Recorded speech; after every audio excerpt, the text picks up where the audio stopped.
we're partnered, of course, with Willow Creek, and they put on some of the best speakers and some of the best leaders really in the country. So, and our mission is to partner with you so you can reach your potential. And not just like here in the church. I really believe that if you engage, not just watch, but you engage, that it'll impact your marriage or your dating relationship, your profession. And it's not like any of us need anything extra to do, but the more effective we become at communicating and leading, the greater impact we're going to have, the greater success we're going to have. So that's one way you can do that. Now, if you want to jot this down, I've got a code somewhere here. Well, it's up on the screen. In March, it's like early bird, okay? So you go to the Global Summit, Global Leadership, and they'll give you a discount because we're hosting it, right? We're putting it on for them.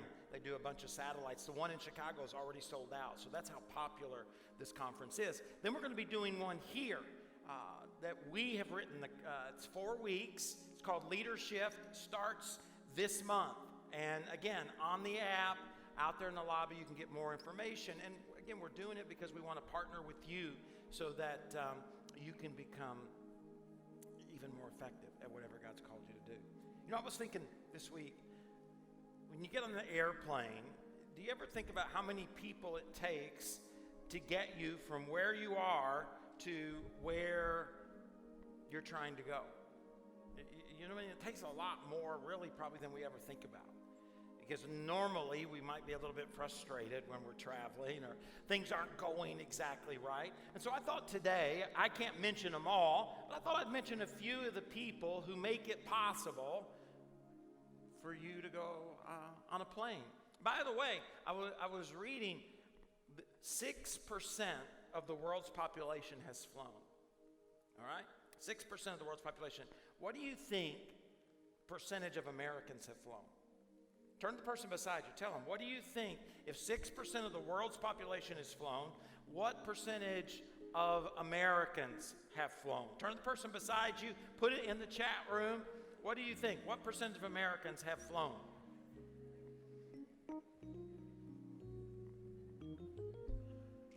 82%. 82%. So that kind of lets you know how blessed we are as a nation compared to the rest of the world, that 82% of us have been on an airplane. How many of you are in that 18% who have yet to get on a plane? All right, nobody. There's a 100% crowd right here. So I want to mention some of the folks who make it possible. And of course, the first one that comes to mind is you got to have, and that is the pilot, right? We all need a good pilot to get us on the way, and so we happen to have a pilot right here.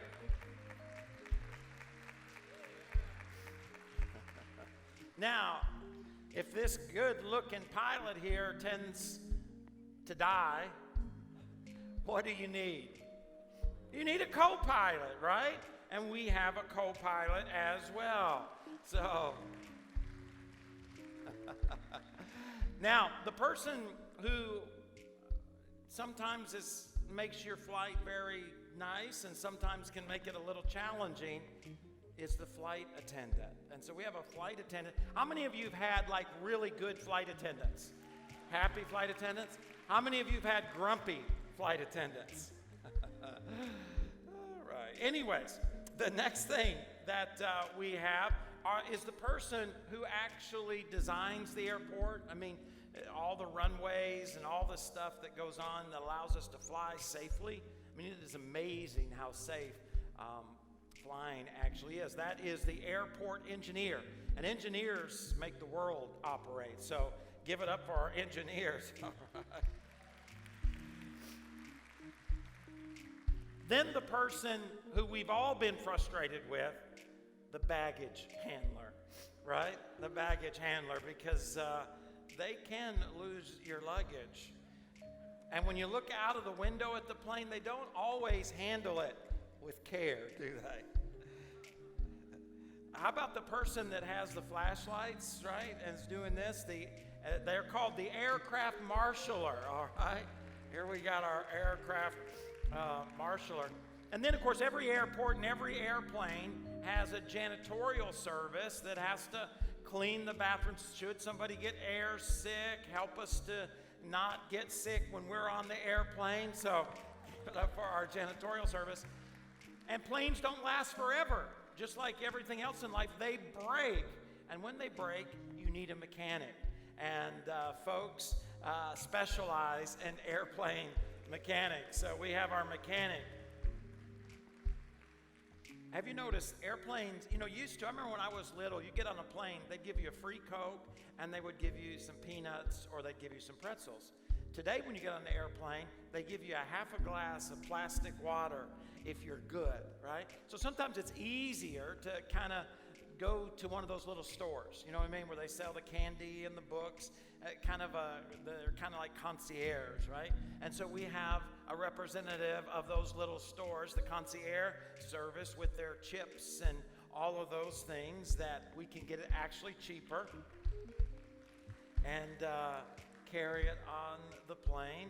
Then you have the flight dispatcher, and that's the person who makes sure the pilots have all the information they need to have about the weather and all those kind of things. So for our flight. And then, like I said, I can't mention them all, but we have our happy flight attendant, our aircraft marshaller. Of course, I like the concierge person the best because they have the Cheetos, the Cheeto Puffs and the Cheeto.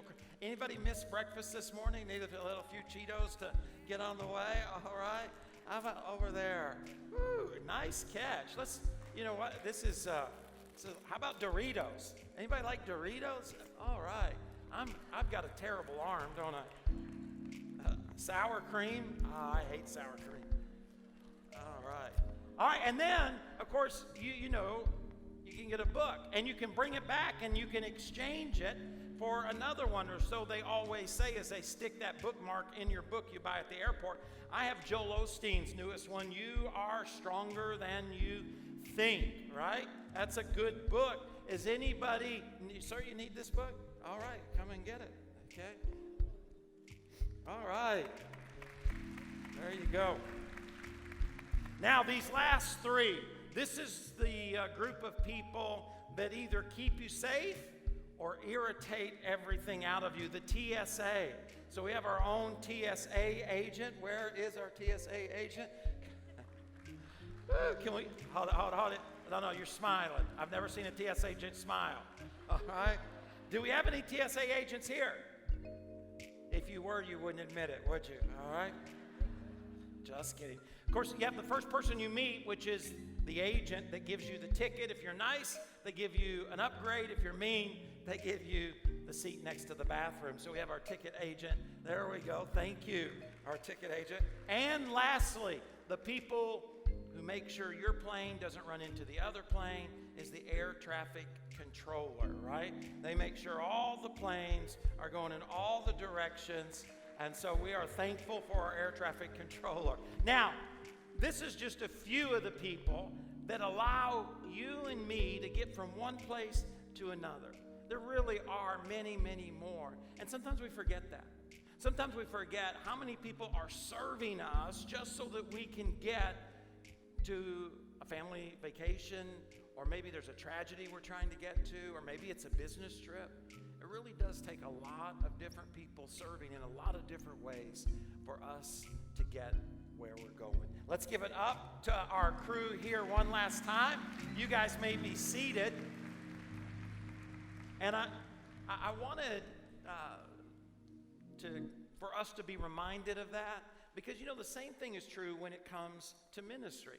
You might be surprised at the number of people that it takes to actually, whether it's feeding, several years we've fed on several different occasions because of the virus, and it takes so many people to do that, right? You'd think just to give away food, but literally tens and sometimes hundreds of people to make that happen. And whether it's the weekend or what happens during the week, it takes hundreds of folks for us to have what we're doing, whether it's taking care of the kids or running the lights or doing something backstage or leading the worship, all those kind of things. And so it's incredible sometimes just to kind of stop and think and then ask the question, what role does servanthood play in my own life? Because you may be surprised at the biblical principle we're going to look at in just a moment. Now, I'm believing that 2022 is going to be a year in which we move forward. And I'm not just talking about us as a church. I'm talking about you as an individual. You know, it's a crazy time. We live, but crazy times have always existed. Now, the internet hasn't always existed, and cable news hasn't always existed. And they have a lot of motivation to keep you and I focused on the things that make us afraid.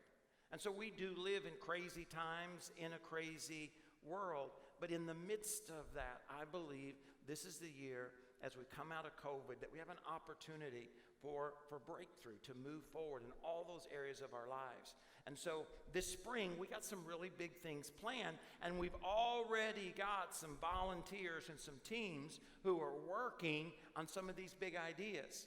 And over the next couple of weeks, they're going to come up to you and they're going to say, hey, do you want to be a part of forward? Do you want to be a part of moving forward in the spring? Seeing our church move forward, seeing our community move forward. And when they do, you may not have a great understanding of everything that they're asking, but to be a part, to serve, could really make a difference in your life. So when they come up to you and say, hey, you want to be a part of forward, you need to say what? Yes. No, let me try that again. When they ask you, hey, do you want to be a part of forward, you're going to say, yes. Now, if nobody asks you because you're scary looking, you can still be a part, all right? Should someone not ask you, all you got to do is text forward, okay, the word forward to 844-559-1500. 844-559-1500. Text the word forward, and you can get more information about how to actually be a part of it. You know, I was thinking. Somebody messed up everything here. All right, I was thinking. Have you ever had bad service at an airport? How many of you have ever had, like, you've been served poorly? How many of you have been served well, where things kind of went, and it impacts you, right? It makes a difference. I remember years ago when I was coming back from California. I was speaking there. Carson was real little. He's our middle child. And our seats weren't together. And so I called, and they said, don't worry, just get there early, go to the gate, and they'll be able to fix it. And so Carson and I got there like over 2 hours early. And I go up to the gate, you know, and they're like, well, we're not here yet. So we go and we wait. And then I come back up, and she's like, don't worry about it. We'll get it changed. We just can't do it right now. So she says, you go over there and wait, and then before you get on the plane, we'll change your ticket so you can sit next to one another. I said, okay, because, you know, he's younger, and I want to sit next to him. And so we went over there, and we sat down for about 30 minutes, and they never called us. So I went back up there, and I'm like, ma'am, remember, we've got tickets. They're not together, and you said you were going to be able to help us. She said, I got it. Don't worry. Just go be seated, and I'll call you back up here in a few minutes. So we went, and we were seated, and I waited for a little while, and then I came back up. And she was like, don't worry. I got you. Go be seated. And so about 3 or 4 times over that 2.5 hours, I would walk up to the gate. Eventually, we got to a place where they were loading people, and we still didn't have our tickets changed. And so I went back up there, and I'm like, ma'am, you guys are loading. You know, can you go ahead and change our tickets so that me and my son can sit next to one another because he's younger. It's a long flight. You know, I don't want him to have to sit alone. And she's like, oh. They'll take care of it once you get on the plane, you know, because everybody would load it. Carson and I were the only ones left. And so she's like, well, when you get on the plane, they'll take care of it. Don't worry about it. And I'm like, ma'am, I'd really rather you go ahead and do it before we get on the plane because everybody's always so in a rush. No, don't worry about it. I guarantee the flight attendants will take care of you. And so Carson and I, we get on the plane, and I help him find his seat. And then I tell the flight attendant, I said, you know, the lady at the gate told me that you guys would work it out so I can sit next to my son. And she's like, well, I don't know what she was talking about. And I said, well, she said, and it's a long flight, and I'd really like to sit next to my son. And she's like, sir, you can be seated in the seat that you have, or you can get off the plane, or I can call somebody to take you off the plane. And I said, okay. And I sat down, right? I still remember that. It's been over 20 years ago. Why? Because the way in which we serve one another has greater impact than we realize. And I want to talk about that because that's actually a biblical principle here. Let me see if I can figure this out here. Just pretend like this didn't happen. iPad technology. Y'all are awful quiet. This is when I really feel old. Let me read to you the most famous text when it comes to servanthood. You probably have heard of it. It's pretty famous. It's when Jesus washed the feet of the disciples. It's in John chapter 13. So let me read it. It says, Jesus knew that the Father had given him authority over everything, and that he had come from God and would return to God. So he got up from the table, took off his robe, wrapped a towel around his waist, and poured water into a basin. Then he began to wash the disciples' feet, drying them with the towel he had around him. After washing their feet, he put on his robe again, and he sat down and he asked, do you understand what I was doing? You call me teacher and Lord. In other words, Jesus is saying, you're right. I've got authority. I've got power. I've got influence. You were right. He says in verse 14, and as your Lord, as your teacher, as someone of influence, someone of authority, and someone of power, I've washed your feet. You ought to wash one another's feet. He says, I've given you an example to follow. Do as I have done. And here's the part I wanted you to see. Now that you know these things, what things? Servanthood, right? He says, now that you have seen me with power wash the feet of those I have literally created. Because up to this time, servanthood was thought of as status. Those without served those who had. Those with power were served by those who didn't have power, right? So servanthood wasn't about a decision, it was about a position. And Jesus says, I have a high position. I have all authority. I'm the creator of the world. You're right when you say that. He says, and I have shown you by serving you that you ought to serve one another no matter what status in life they have. Now that you know these things, God will, and what's that next word? Bless, right? Can you see it up there? He says, now that you know these things, it's also in the outline on the app if you want to follow along. He says, now that you know these things, God will, what's that word? Let's all say it together. God will bless you for doing them. Now, remember, this is written in Greek because it's the New Testament. That word bless always means happy. It's like when Jesus says, and the greatest talk's ever been given, blessed are the poor in spirit. The word blessed there means happy. It means privileged. It carries that idea of being fortunate. So Jesus says that the pathway to what you're looking for, what I'm looking for, a sense of happiness, a sense of progress, of privilege, of being fortunate and moving forward. He says the pathway to experiencing that is what? Servanthood.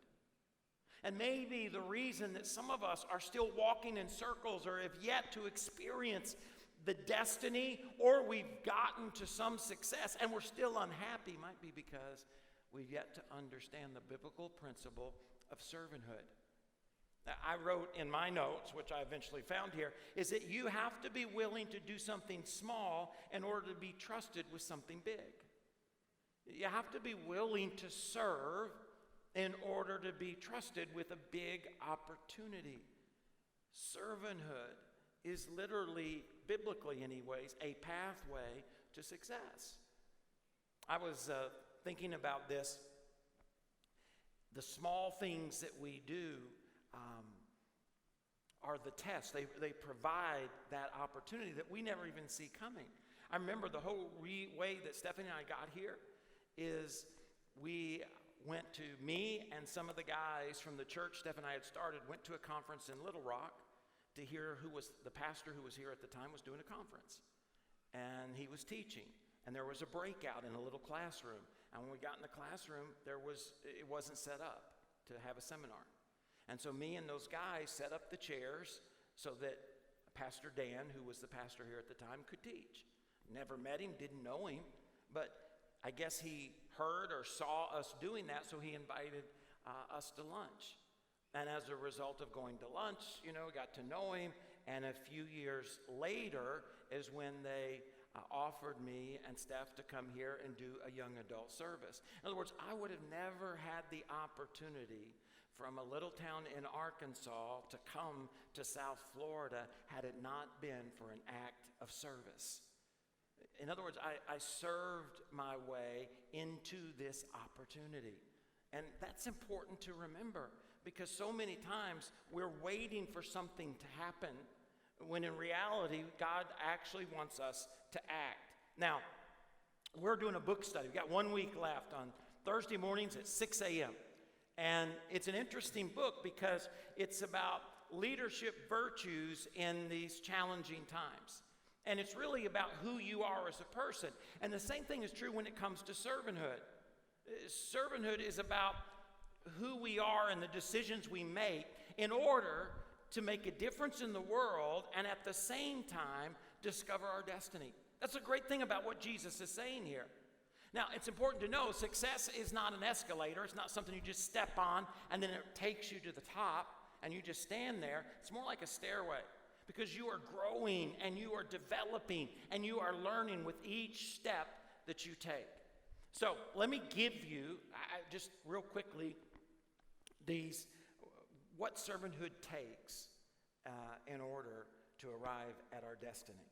Because it's not natural. Right? Most people do not serve someone other than themselves. And that's the first one. It demands a commitment beyond myself. Because you know who I serve most easily? Me. You know who is the easiest person in the world to think about? Me. I mean, think about how many times have you thought about yourself just since you've been on this property, or since you've turned on the stream or the campus that you're attending? Who have you thought most about? Did you think about whose hand you might shake to encourage? Did you think about who you might smile at? Did you think about what you might give? Did you think about yourself? The most natural person for me to think about is me. So in order to be a servant, I've got to have a commitment beyond me. And the great example in Scripture here is David. Now, the David that's famous, that took on Goliath, maybe you've heard of that story, the big giant. He becomes the second king in Israel's history, but he was born into a poor family. I mean, they were shepherds. They weren't the well-respected royalty. They were just shepherds. But we read in Samuel, God comes to the preacher, Samuel, and he says, hey, you know what? Saul, who was the king at the time, the very first king, he says he's terrible. He's done a horrible job. He says, so I'm going to replace him. And I'm going to replace him with one of Jesse's boys, because Jesse had a bunch of sons and kids. And he says, Samuel, I want you to go and I want you to anoint the next king of Israel. And Samuel's a little bit freaked by that, because he's like, well, what if Saul finds out and he's not going to be happy? And so not everybody knew about this. But the preacher, Samuel, the prophet, he goes to Jesse's house and he looks at all the boys, and God's like, it's not any of those. And he's like, do you have anyone else? He's like, well, we got the youngest. He's out in the sheep pen taking care of the sheep. I mean, he's just young. And he said, well, bring him. His name is David. And of course, he becomes the one whom gets anointed to be the next king of Israel. Now, there's a long period of time, because David's just a kid now.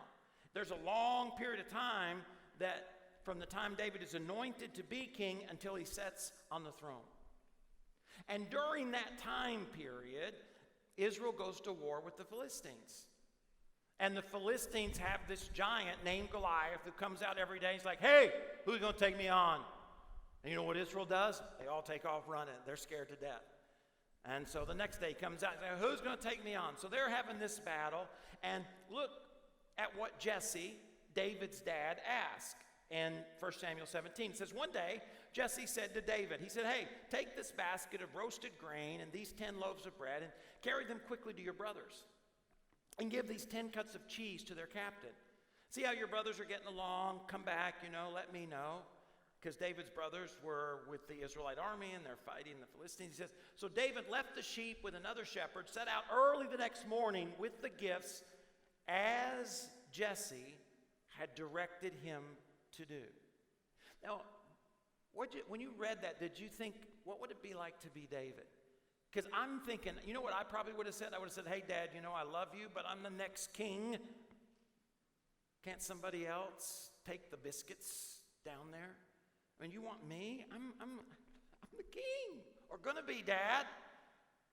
Surely somebody else can do this. I mean, why would you ask me to do this? And yet, David did just as Jesse had directed him. Why? Because David's commitment to his father was greater than his commitment to himself. His own feelings, you might say. It was greater than his pride or his ego. Like, I know I'm going to be the king, but I'm still going to serve my father and my brothers, but especially my father, and take the biscuits down to where the battle goes. A heart to serve has to be greater than what my skin wants to do, you might say. My heart to serve has to be greater than what my skin wants. And I was thinking, one of the things that I've done a lot of, because Steph and I started a church in Arkansas for several years. We came here as young adult service, and we did it over there where the students meet now, is I've stacked and unstacked and set up a bunch of chairs. I'm talking thousands of chairs over the years. And not once have I ever enjoyed it. I've never thought to myself, hey, we're going to church today. I hope there's an opportunity to stack chairs. Right? Steph and I were never, hey, you want to go out and stack chairs? But yet we have. And why have we?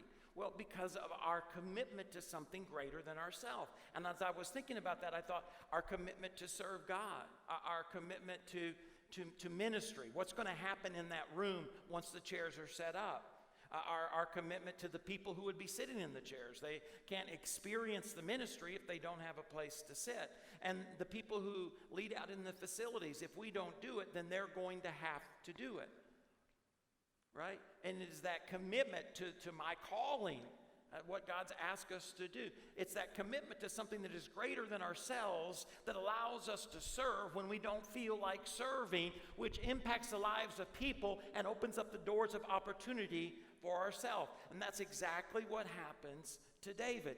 David is not going to the battlefield looking for an opportunity to do anything. David's just doing what his dad told him to do, right? You imagine, oh, okay, Dad, I'll do it, right? And he's taking it down there. And what he's going to discover is within this act of servant comes this incredible opportunity that normally he would have never get, and he would have never gotten had he not been willing to serve something bigger than himself. Because what happens when he gets there? Well, Goliath comes out and he's like, hey, who's going to take me on? Nobody does, to the point that the king, Saul, says, hey, I'm going to give a reward.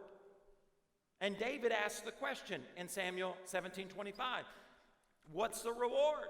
And one of the soldiers say, well, the king has offered a huge reward to anyone who kills Goliath.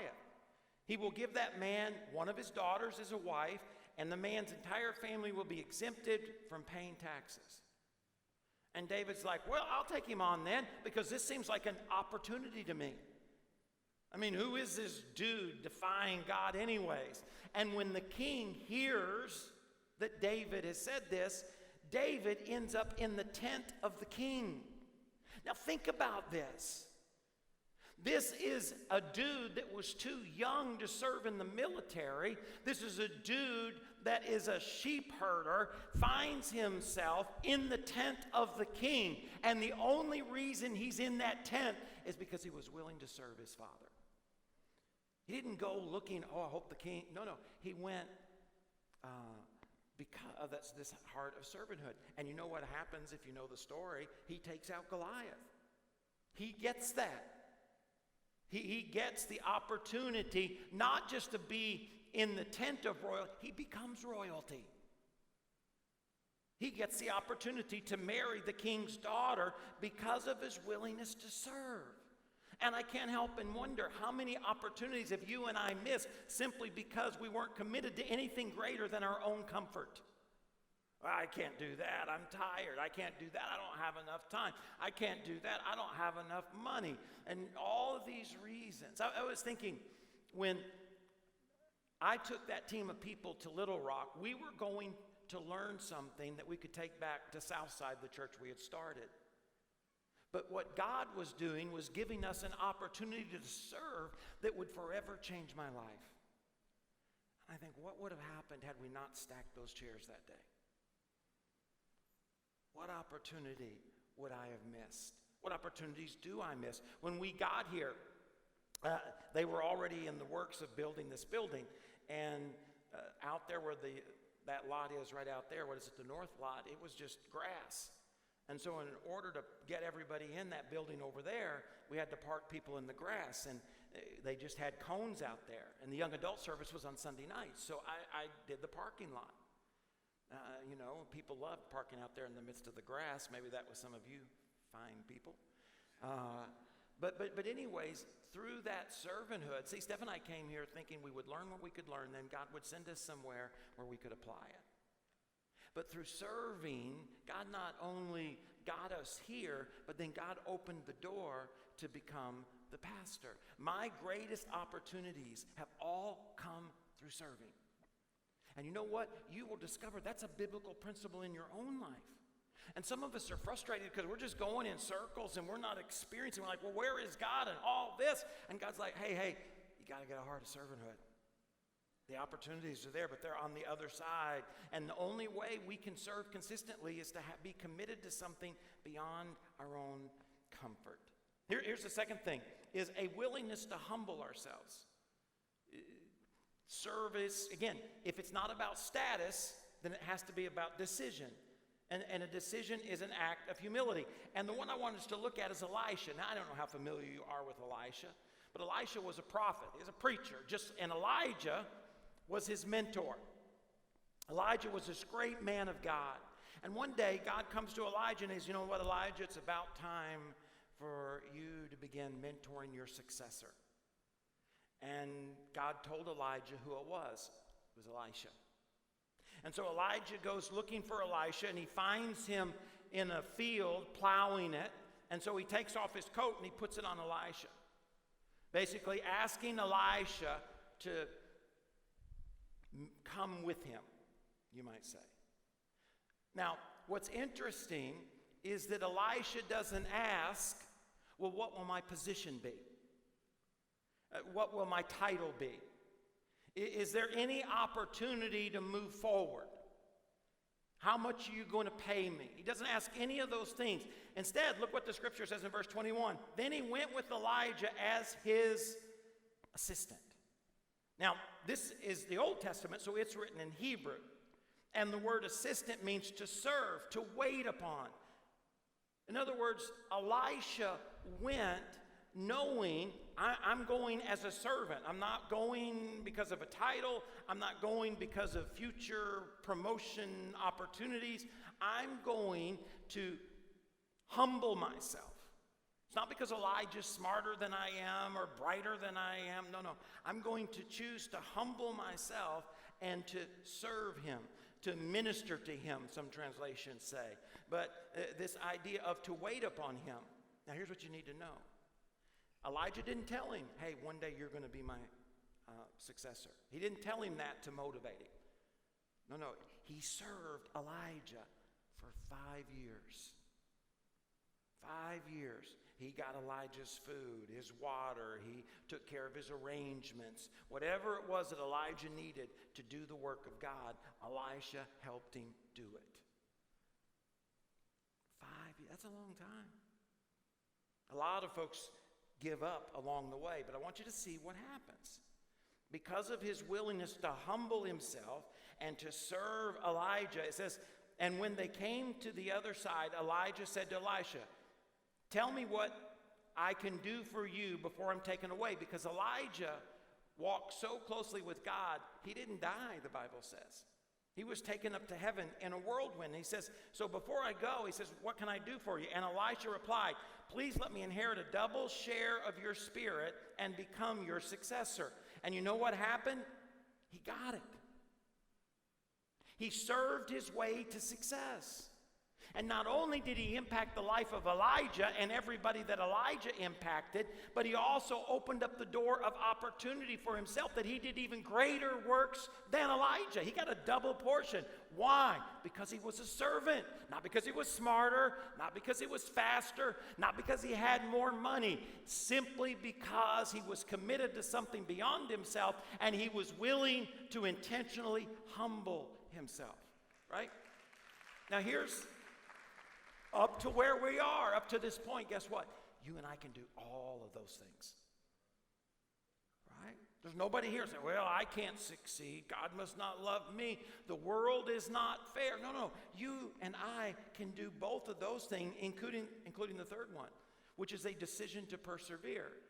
Now, for Elisha, it was 5 years that he had to persevere.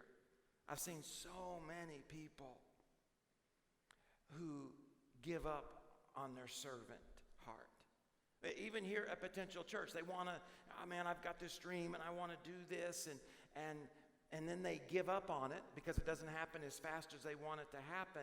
And it seems like so often, just as soon as they leave, a door of opportunity opens that had they still been there, they could have walked through.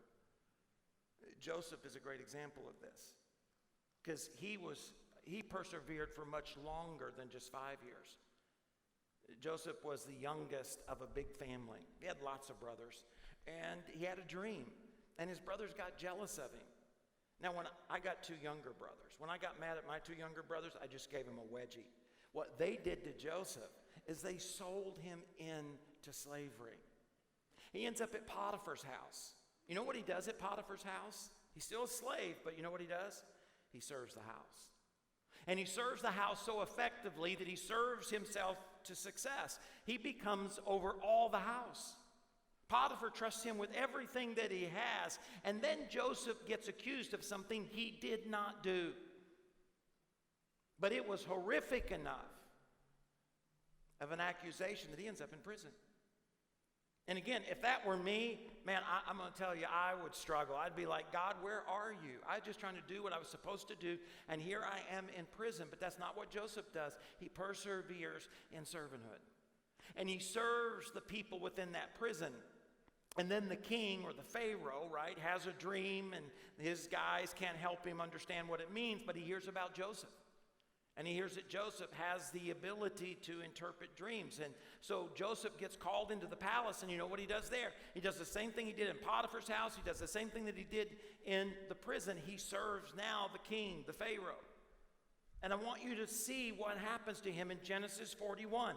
It says, now this is Pharaoh talking to Joseph. He says, you will be in charge of my court, and all of my people will take orders from you. Only I, sitting on my throne, will have a rank higher than yours. Pharaoh said to Joseph, I hereby put you in charge of the entire land of Egypt. Think about, again, I want you to see what's going on. His willing to persevere led to him being the second most powerful man in the most powerful nation in the world. He in no way could have ever worked his way there. He could have never bribed his way there. The only way he could get there is through serving. It's a principle. I gave away a moment ago Pastor Joel Osteen's book. His book is the same. His life is the same story. He's probably one of the most influential pastors in the world, here in the United States, in so many different ways. Well, you know, before he became the pastor of Lakewood Church, he was the TV guy for his father. He carried in the TV equipment. He carried out the TV equipment. He cut and put the show together. He did everything he could to make his father look good, and he did it year after year after year. And what's interesting to me is that he wasn't off going to school, and he wasn't off doing other things that you would think you would do in order to become the pastor of the largest church in the country. No, he wasn't doing any of those things. He was just doing what the Bible says that we all ought to do, which is to serve. And not you and I would be amazed at the doors God opens when we're willing to commit to something beyond ourselves, when we're willing to choose humility and to persevere and not give up when we get discouraged. Because you know the thing about serving behind the scenes, when nobody sees what you're doing and nobody says, "Good job," and nobody pats you on the back, and nobody appreciates it. What's the easiest thing in the world? Well, if nobody appreciates it, I might as well not do it. If nobody else is going to show up, why should I show up? Right? It's so easy to quit. So easy to give up. And when we do, we miss out on the opportunity that God had intended for us to experience. And then lastly, is that servanthood takes an act, an intentional act. And of course, that's what Jesus did. We read about it a moment ago. Servants don't wait, they act. Remember, we read in verse 4, so he, Jesus, got up from the table, took off his robe, wrapped a towel around his waist, poured water into a basin, and began to wash the disciples' feet. And then he toweled them off. Because normally, remember what would happen, these guys are walking in sandals in the heat on dusty trails. Then when they get to this room, they're going to have a meal. And the tables at that time were low. You would recline at the table. You didn't have a chair, you would sit on the floor. And you would put your feet out, and the person on the other side of the table would put their feet your way. So guess what was in your face? Somebody else's feet. So normally, and most often, it would be an indentured servant that would be there to wash feet as people came in. And I don't know if Jesus sent him home or if he didn't show up, but Jesus didn't sit around and say, hey, the foot washer dude's not here. Okay, if nobody else is going to do it, I guess I will. No, he immediately sees a need and he meets it. He acts upon it because that's what servanthood does. It's not just waiting for someone to ask, hoping they don't ask you, they ask somebody else. No, it's acting upon the need that is seen. And then he challenges us to do the same thing. In John 13, we read it a moment ago. Excuse me. But he says, since I, your Lord and teacher, have washed your feet, again, the one with authority, this is not about status. He says, you ought to wash each other's feet. I've given you an example, do as I do. Now that you know these things, God will make you privileged. He'll make you blessed. He'll make you happy. He'll open doors of opportunity for doing them. See a need, meet it. Now, when you came in, one of the things that you were given was one of these little cards, right? And really, all of this is a list of the different ministries we have here at Potential Church, the hundreds of people it takes to do ministry week after week, feeding the hungry, teaching the young, having the service, all the different things that God does through this family called Potential. And while all of these ministries can always use more people, truth is, maybe you and I need to serve more than those we're serving actually need us. But if you're interested in one of these, you're willing to commit and say, I want to be a part. Maybe it's once a week, once a month, once a year. I don't know. But out there in the lobby, there are people, little buckets that have these different names. You can stop by, you can ask questions, or you can just check one and put it in one of those buckets and somebody will contact you. Or maybe you say, I don't know, Troy, but I just want to serve. We actually have a little class that we teach once a month that teaches you what your spiritual gift is, what your personality is, what your experiences and passions are, and how those things shape what ministry you'd be most effective at. So we can help you with that. I just want to encourage you. Don't miss an opportunity to serve. And there's opportunities at your community, there's opportunities at work, but this is his house, and these are the things that last eternally. And there is great blessing. Some of the happiest and most committed people in the history of Potential Church are those who have a servant's heart. And so I want to give you an opportunity to do that as you leave in a few moments. But the other thing I wanted to do is I wanted to give you an opportunity to serve one another. And I thought, symbolically, what better way to do that than the example we were given, the example that Jesus gave us. Now, we're not going to wash one another's feet, but we can wash someone's shoes as a sign of humility, as a commitment that I'm going to be a servant. From this day forward, now these guys are going to, put the buckets up there because we have a lot of little buckets like this. And if you're willing, there's some up there in the lobby or the balcony as well, but if you're willing to commit to being a servant, excuse me. I need a drink of water. Somebody got any water? There's some water. If you're willing to be a servant, y'all have water?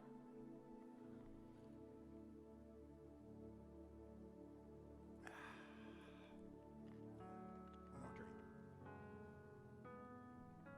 If you're willing to commit to being, once you do something that's challenging, maybe it's somebody with you, maybe it's just somebody God's nudged your heart, or somebody that you see, and you're kind of like, sir, can I have you to stand for just a moment? All right, so you're going to go to that person, and you're going to ask them if you can wash their shoes. And inside the bucket, so they're going to be standing, but you're going to kneel down, right? Because again, this is symbolic. Since he's not forcing me down. This is not about status. This is about intentionality on my part to humble myself. It's my public way of making a commitment that I'm going to have a servant's heart. And so, like I said, inside your bucket is a little spray of just water, or you can just take the brush. And again, this is symbolic, so you're going to clean, that shoe a little bit. Maybe use the rag to wipe it. Your shoes are incredibly clean already.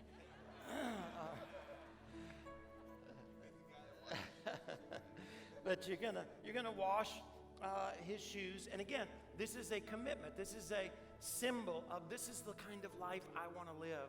I want to make a difference, and in making a difference, who knows what incredible doors of opportunity God is going to open for me. And so, thank you for that. All right, you may be seated. Now, you used a rag, and I want you to keep that rag, because up here at the table, we have a bunch of little Sharpies. And I just want you to write your name and take it with you, kind of as a reminder, I'm going to have a heart of servanthood. God, help me to have a soft heart. Help me not to give in to my own comfort. Help me to act on opportunities that I see, opportunities that I'm made aware of. I'm committing to that. And so I know, humility takes courage sometimes to go to somebody you don't know and say, can I wash your shoes? It takes a little bit of courage. And yet, that's what servanthood is, getting outside of our comfort zones. And so I'm going to ask you, if you would, to bow your head. I'm going to pray for us. And at the end of this prayer, we're going to worship. And as we do, I'm going to invite you, if you're watching online, maybe you get some paper towel and you look over at your spouse or your best friend or whoever it is that you're watching with, and you just ask them, can I wash your shoes? This humbling, intimate experience of commitment to who I'm going to be in the future. And so, Father, I pray right now that you would move upon our hearts to surrender to you and to be servants, so that we can change the world and we can succeed in what you've called us to do all at the same time. Might this be a day that forever changes our lives. It's in Jesus' name that we pray. Amen. Let's stand.